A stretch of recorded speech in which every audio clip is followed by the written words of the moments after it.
all of you can see that background, right? That background where data is flowing. And can anyone tell me like where you have seen this screen before?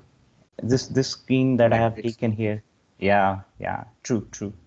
So there is a reason why I have taken up this screen. Yeah, this is not a copyrighted product. It's actually a copy paste job that I have done. But the reason why I copied this one. So those of you who are familiar with Matrix movie, I'm not going to go into the movie as of now, as that's not a session all about. But just to let you know that the movie is all about, of artificial intelligence, where machines taken over Earth, and they are actually utilizing our human energy, to cater their energy need, and that is where this all this data is flowing. So the whole purpose of showing you this backend data is that as of now, if we consider the artificial intelligence or the machine learning, all the new technologies that you can think of, this all runs on data, right? And to give you a basic overview of how data boom has happened in the last couple of years, till 2005, we had only, if you consider all the data so far we have generated throughout all the human history, it would be around approximately, I'm not saying that's the exact number, but approximately that would be 200 petabytes of data, right? Till 2005. But in last 15 years, if I consider, it has multiplied and multiplied by 1,000 times. Now if you consider data, it would be approximately 4,000 exabyte, and not petabytes, it's an exabyte. So that's huge, right? And that is where Splunk, or for that matter any other tool like Sumo Logic, Dynatrace, or big data technologies like Hadoop, or even the other machine learning algorithms like linear progression, or all those things, all deals with data, right? So anything starting from uh, the first thing that you do in the morning, where you probably start to type in your mobile, to when you go to your bed and do the last thing before you log up, is all our data that you are actually generating, starting from your turning off your TV, turning on your TV, to turning on your AC, to interacting with your tablet, maybe to interacting with your Google device. All these are generating data, and this is where Splunk comes into the picture. So the reason why I put that scene behind this presentation was to show you that there is the data flowing, and Splunk is basically that tool, or I call it as a framework, because it gives you a robust mechanism to interact with your data. uh, and that is why I gave that background, to make you understand that Splunk is all about data. So you can listen to your data. That's the tagline of Splunk, where you say that you can listen to your data, you can uh, answer questions by listening to your data. All right. So that's pretty much from the background perspective. I'm not going to take more than what I thought of taking from this slide perspective. So let me move to uh, this overview of the entire session, to give you an understanding that what all things I'll be covering, right? All right. So I have segregated this session into 13 different modules, right? And if you consider the first 4 modules, that's something that I'll be covering today. Starting from module 5th to module 8 is something that I'll be covering day after tomorrow. 9 to 11 is something that I'll be covering on the third day, and 12 and 13 is something that I'll be covering on fourth. So it's not a hard and fast the rule that I'll be covering these modules on those so and so forth days. If you feel that I'm going too fast or too slow, probably I can shift a couple of modules in between those days that I have. All right. So having said that, let's start with Splunk. So the first module that we have is the to understand the basic understanding of the architecture of Splunk. Now I have a different way of giving you the look and feel and the architectural flavor of Splunk. So before I get into that, let me explain uh, a hypothetical company that I have set up. Okay, so this is Jeet Games that I have set up. It's a multinational company. All right, hypothetically. Okay, again I'm saying I'm not seriously not an owner of any company. uh, it sells product mainly through its worldwide chain of third-party stores, but it also sells through its online store. So you can compare it with maybe with Flipkart or Amazon, but it's slightly different because it's only deals with online games and game CDs and all those things. All right. Now I heard like all of you are having this support and or most of you, not all of you, but most of you have this support background. Yeah, sorry, someone is saying something. All right. Is my screen visible? This diagram is visible, right? I'm sorry, I'm repeating Yes, myself. Okay. Yeah, this Teams is something is I'm not quite familiar with, so that's the reason why I'm keep on checking with guys. So, thanks. All right. So no it's problem. it's pretty straightforward architecture, right? Where you have your three locations. One is in London, one is in San Francisco, and then the third one is in Boston. So basically, there are three different locations, or you can call it server or data centers that we have, or that I have for my company. And then all these locations are connected to internet and also internally, or the networks, the intranet, not internet, is also there, which is via this VPNs, right?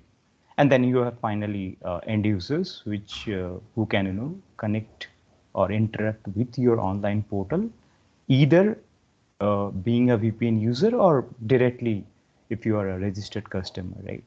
So assume that on a given day, all these are working fine, but then your support team, you as a support team probably get an email saying that few of the customers, even though they have logged into your website or in your portal, but they are not able to check out the product that they have added into their cart, right? So I'm using some terminologies which is with respect to the things that you do in most of the portals, right? In Amazon or in Flipkart. So if you feel like there is certain terms that I'm using which is not making sense, feel free to ask me those questions. Okay.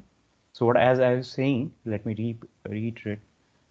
So on a sunny day, you're seeing as a support person that few of the customers, even though they are able to log into their servers, they're not able to make the checkout because there are certain issue with the servers.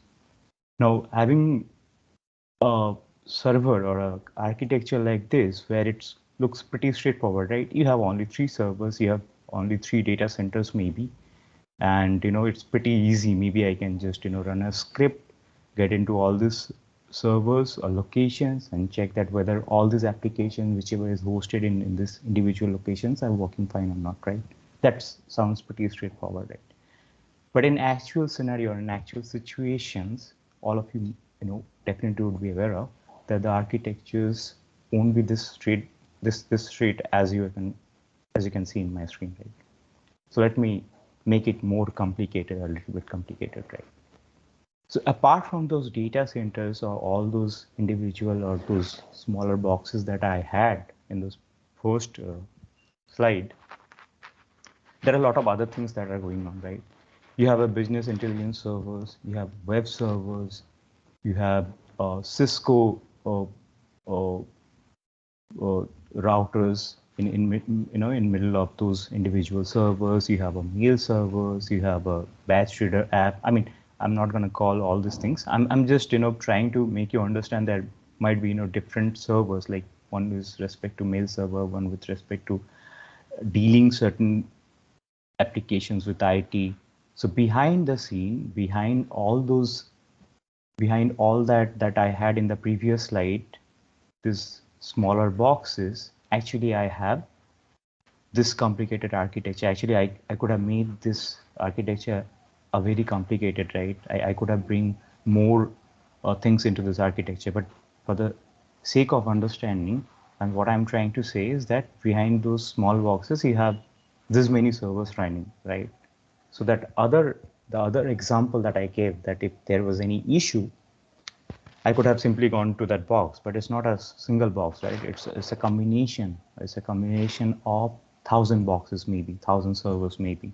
So now for me to run a script and get into all those servers, dig into the details of those servers, get the information, and then having that understanding that which all applications are running on server would be very cumbersome, right? You could have understand that it's not something that is very straightforward. Now assume that someone who has been probably dealing with the support activities for past 10 years left the organization, right? And the script or the automation that he might have built 10 years back is obsolete now, right? So in those situations, what would happen, right? It probably the new person will be taking charge, need to create a new script, get into those servers, get those understanding, and have to create a repository, right? And tomorrow, for maybe my company is doing very good business, right? I have expanded from my base of India to maybe neighboring countries as well. So obviously, the 15 or 20 servers that you're seeing here won't be able to cater to the need of that, the increased end user, right? So obviously, I have to multiply this 20 or 30 odd servers that I have to maybe 1,000, right, to cater to all those end users, right? So this is where Splunk comes in the picture, right? So basically what I'm trying to tell you is that why Splunk, right? This is something that again is not part of the course, but I hope there might be, few people who's not aware of Splunk, and they might be thinking before joining this session that why all of a sudden I need a new tool, right? When there is a hell lot of a tool available on the market, and why all of a sudden I need a tool called Splunk, and what is all about, right? So this is where Splunk comes into the picture. Now, what Splunk does, Splunk has two types of things, right? Or two types of component you can call. One is Splunk Forwarder, right? Splunk Forwarder. And another one is Splunk Enterprise or Splunk. You can call it a Splunk Central Server, even though that's not the right term to call it out. It's not a actual term that Splunk uses, but for the sake of understanding, let's call two things we have. One is the Splunk Central Server, and then you have Splunk Forwarder. So what is Splunk Forwarders, right? It's basically a small agent, right? What it does, it has a very small footprint. So similar way how you have installed Splunk Enterprise, I hope you have already installed Splunk on your machine, because that's the next session that I'm going to take, where I'll be introducing you to the Splunk interface. But similar way how you have installed Splunk Enterprise on your system, there is another small piece of software that is available from Splunk, which is known as Splunk Forwarder. It's very small in size.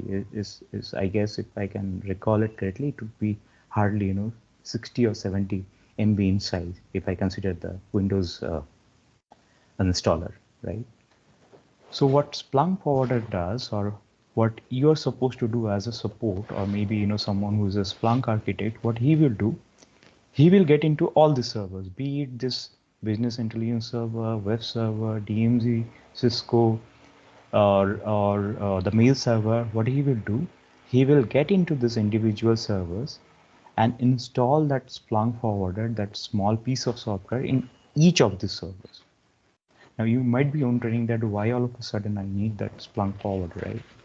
The whole point of having a small agent running in all the servers is that if any of these servers is not acting the way you're anticipating, or maybe the servers are not performing, or maybe it's taking too or consuming too much of network usage, or disk resource, or CPU usage, for you to monitor those information, you don't need to get into the servers every time whenever there is an issue, right? So to avoid that situation, you install those Splunk forwarders in each of the servers. So what you will do, you simply go into each of the servers, you install that Splunk forwarder. It's a one-time activity, and you start to monitor the information that is needed for you to support the infrastructure, right? So it can be your application information, application logs. It can be your server information, server logs. It can be your user logging into those servers. It can be your any specific, maybe a Hadoop cluster that is running. You want to monitor a particular server, so you can monitor that. So you name it. There are thousands ways through which a thousand different applications, that you can monitor via Splunk, and not just application. When I say application, consider this, that I'm not saying application logs. I'm saying application logs at the same time, the application from operational perspective as well. So the execution of the application or the flow monitoring is something also is I'm referring to, right? So am I making sense? Is there any question, anything? निकल रहा है क्या? नहीं bro, नहीं निकला हो। मेरे को लगा फिर टूट विट जाएगा तो लग किरकिरी। Oops.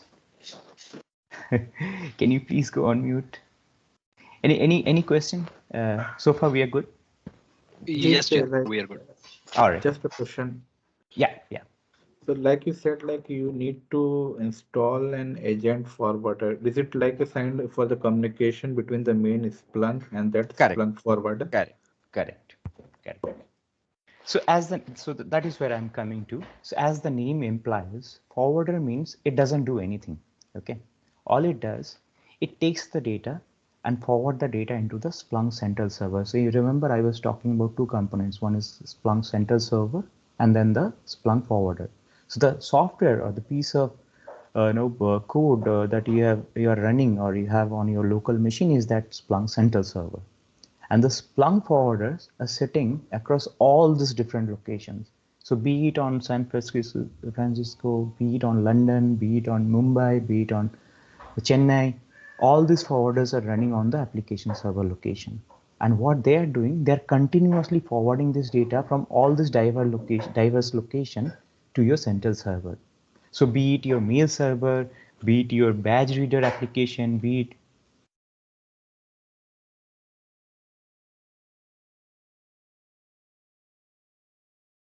so be it your web servers, be it your DNA server, be it your business intelligence server, it's continuously forwarding that data. Now you have complete flexibility of what kind of data you want to forward. So you can maybe limit, say for example, this mail server, right?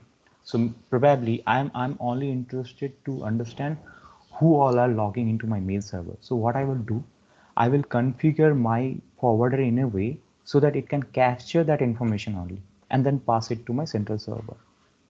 Then maybe I want to have this Cisco firewall data from this Cisco box, right? So what I will do, I'll have that flexibility of making it simply forward that data that I need, right?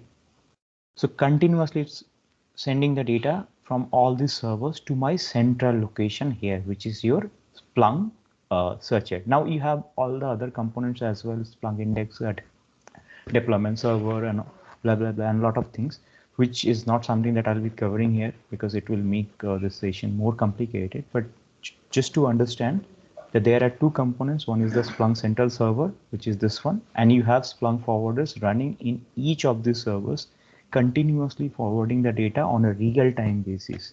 So that's one very good thing about Splunk is all this data that you're getting from all these servers are coming on a real-time basis. So say if mail server is down or if mail server is not responding properly, or say mail server has consumed CPU more than 80% in last 10 minutes, immediately that data would be available with Splunk Central Server. And you can create a ticket, automating it, or maybe integrating with ServiceNow. You can create a Jira ticket, you can create a Snow ticket, as I said. You can ping someone on Teams. You can call someone using X Matters. So recently, just to give you an example, recently I have worked in an integration with X Matter, which is an external tool. What it does, it basically has the flexibility of calling other people, right? So what was the challenge was that every time there was an incident getting raised, Splunk was triggering an email to the support engineers. But probably for some reason, the interaction with the support engineer was not happening on a real-time basis, or maybe the support engineers were taking some time to take action against those mails that they were receiving. So what we did, we introduced Xmatter, which was introduced or integrated with Splunk. So instead of getting mail, they now started to get a call. I know it would be a nightmare for some of you thinking that, okay, why on earth I'll be getting a call for every incident? But it wasn't for every incident. We decided certain priorities, and severity. So based on the severity and the priority, those calls were. I think Narendra, I'm sorry. Do So you have a just question? Yeah, yeah, yeah, just yeah. wanted to know, like, what is the data retention policy on the Splunk server? Like, can we have Mhm, like it is for 1 month, 2 months, 6 months, mhm, or we have the control, like how much months we want that data to be in the Splunk server, like. mhm. So by default, Splunk can retain your data for 3 years, but this is completely Okay. customizable. So you can Okay. make it, keep it for 5 years. You can keep it for a month. You can keep it for a week. So that will be up to you. So there are flexible retention policies that is available with you through which you can implement those retention Thank you. things. Thank All you. right. Thank you. All right.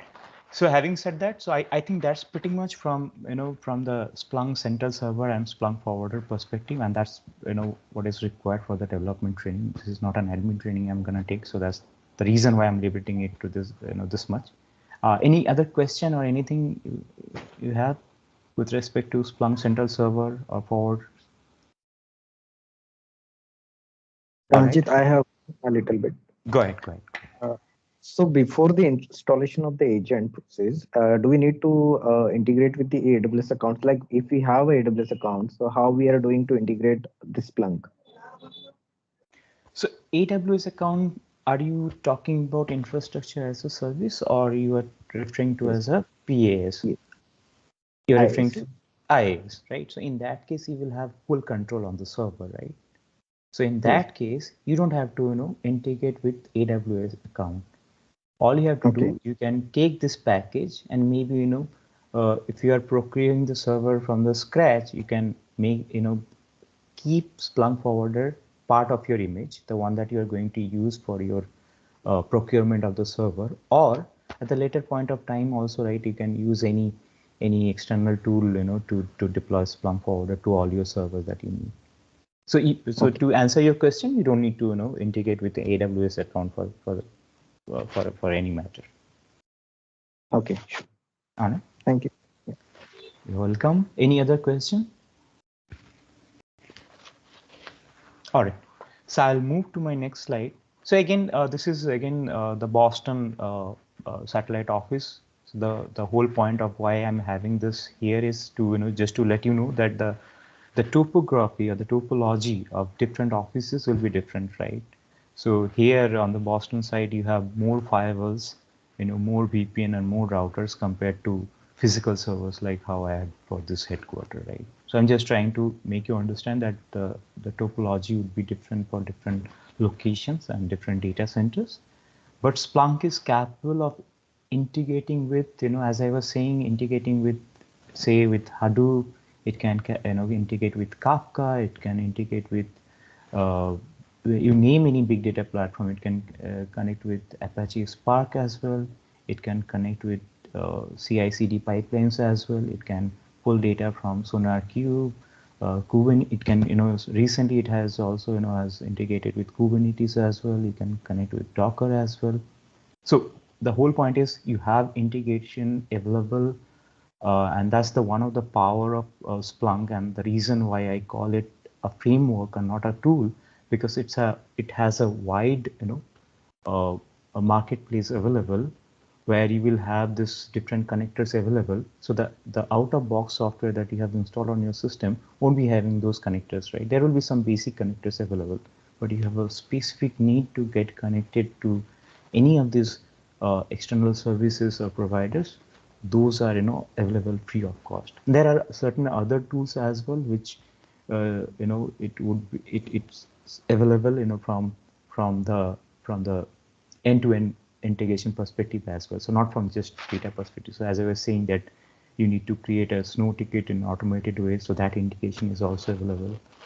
And the other way around, if you want to provide a report or create a report on snow data, on a ServiceNow data, say for example, like your manager might be asking like, okay, tell me like how many incidents were created in the last month, and how many of them were attended while meeting the SLA, right? Now you might be, saying that, okay, that report is already available with ServiceNow, right? So why I need to integrate Splunk with ServiceNow to pull the data and then create the report? The advantage is the moment you pull the data from ServiceNow into Splunk, At the same time, we'll be able to integrate the data with Jira and get the data into Splunk as well. So you have now a central repository where you can correlate the information that you have from Snow and the information from Jira, right? So Jira has also this feature where you can create those fancy charts and reports, but you won't be having any option to integrate or correlate that Jira ticket with Snow ticket, right? So from project perspective, maybe I have created Jira ticket, right? For the same reason, the support person has created a Snow ticket. But for me to bridge that gap and to make a correlation in between Jira and ServiceNow, that is where the Splunk will come into the picture. So I'm giving an example. There are 1,000 other examples as well. Maybe we can explore a couple of them in the course of time, right? So let me move to the next slide. So this is just a sample one. Okay. So before I get into this Splunk screen, just a couple of terminologies that you should be familiar with, so which I'll be showing in this slide. So fields and extraction, field extractions, right? So maybe I'll just show you the, I'll give you the definition for the timing, and then while I'll be showing you in the demo, that would make more sense. But fields probably you can consider them as small piece of data which would make sense in terms of a whole context, right? So when Splunk ingests the data into itself, the each individual grouping of a group of data are known, or not group, but each individual lines of data are known as events in Splunk, right? And each event, there will be events would be a combination of multiple feeds. So feeds is basically that small section of data which is creating the events, and in terms the events are creating that whole list of logs. So for example, let me give you an example. Say you are monitoring a network data, or maybe a disk usage data on a given server, right? Now, when the data will come into Splunk, the data will come in this way, that at 12 o'clock, 5 minutes, 3 minutes past 12 o'clock, you had 200 GB of memory available, right? The next data would come maybe at, say at 10 minutes, right? Saying that, okay, 195 GB of data space is available, right? So these are this individual, piece of information that are coming into Splunk as logs are or are called as events, right? So that small, that entire strip, that at given point of time you had this much of data this much of disk space left. So this entire information is an event in Splunk, okay? And that small information, that 200 GB, so size equal to 200 GB. So that small piece of information, or that timestamp, that okay, at 12 o'clock, time equal to 5 minutes past 12. So these individual small information are feeds. Hope that is making sense. But as I said, during the demo, it will be more clear. But what I'm trying to tell you is that the field is your small denomination, and then event is basically a combination of smaller fields. All right. Then you have event types. So event types is a group of events. So as I said, field is your small, then you have event, then event types is basically a group of events, right? So for example, coming back to my example, that JIT Inc., whatever that name that I have, that company that I have, probably, it's logging the information whenever there is a checkout failure happening for a given user, right? And that, so say I can, I had, maybe 1,000 users who were not able to check out on a given day. And every time there is a checkout failure happening, there is a specific term, login failure or login failed. This particular key phrase is getting logged every time there is a checkout failure happening, right? So what I can do, I can group those 1,000 events out of 10,000 events, right? 9,000 were successful logins, 1,000 were failed ones, right? Failed checkouts maybe, not login, failed checkouts maybe. So I can group those 1,000 events, those 1,000 failed checkouts into a single knowledge object. That is what known as event types. Okay, so this is the second one. I hope these are making sense, right? Can someone give me a thumbs up maybe, or I'll repeat myself. Yeah, very good. Perfect. Then you have lookups and workflow actions.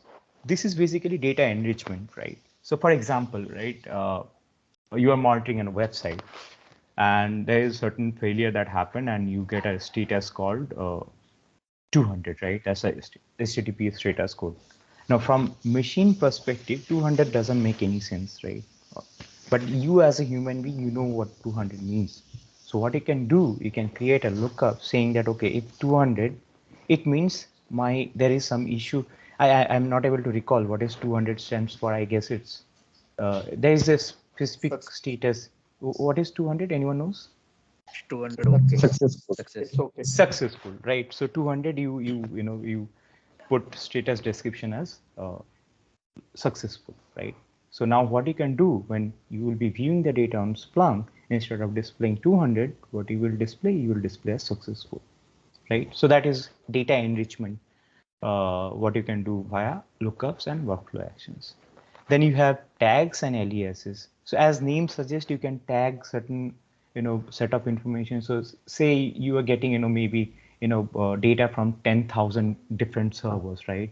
And you know that there are 15 server which are actually hosting a particular application, right? So what you can do, you can tag those 10 servers and can tell that, okay, if there is anything wrong with any of those 10 servers, it means that it's actually impacting that particular application that I was referring to, right? So that is where tags and aliases come into the picture. Data models is basically it's something, again, it's not part of this is course. It's completely a different topic, but just to give you a basic overview of data models, is it's a hierarchical data structure, right? Where when you are getting the data from, say, from this all those different forwarders, that you can actually enrich the data by making those data hierarchical in nature. So for example, let's say you are getting data from 1,000 servers, right? And you are only interested to know that which all servers actually consume more than 80% CPU, right? So for you to get that information, what you have to do, you have to scan through all those 5,000 servers and all data, right? So eventually Splunk will give you the result that, okay, out of 5,000 servers, maybe, these are the 20 servers which consume more than 80% of CPU usage, right? But that's gonna take some time because it's iterating through all those 50, not iterating, but it's actually scanning through all those 5,000 servers data, right? Instead of that, what data models brings, it creates, small buckets, right? So what I will do, I will create a small bucket or a small, data group, which will only be pulling the data for any failure, any server which is taking more than 80% CPU usage, right? So these buckets will be predefined. So say I have another need of, monitoring all those server which might have, already consumed more than 90% of their disk usage. So I'll create a separate bucket for that. So this way, what will happen, that the moment I have that need of getting that information, I will specifically go into the bucket instead of scanning through those 5,000 records. So it will be like in a fraction of a second, I'll get that data because it's already ready-made and it's available, right? I hope that makes sense. Having said that, so that's pretty much from the knowledge object perspective. So whenever I, say knowledge object, so it would be either one of these, or there are, dashboards and alerts. These are also known as knowledge objects in Splunk terminology. Okay. So moving to the next, so this is again, this is not necessarily in your organization or the client that you'll be serving. You will be, you will be called as a knowledge manager, but someone who takes care of knowledge objects, like all those things that I said in the previous screen, I mean in this screen, or the dashboards, alerts, whoever takes care of those things in an organization are known as a Splunk knowledge manager. So it's again is something which is specific to Splunk, not necessarily you'll be called as knowledge managers in your organization, but just for the sake of knowing, this is what it is. All right.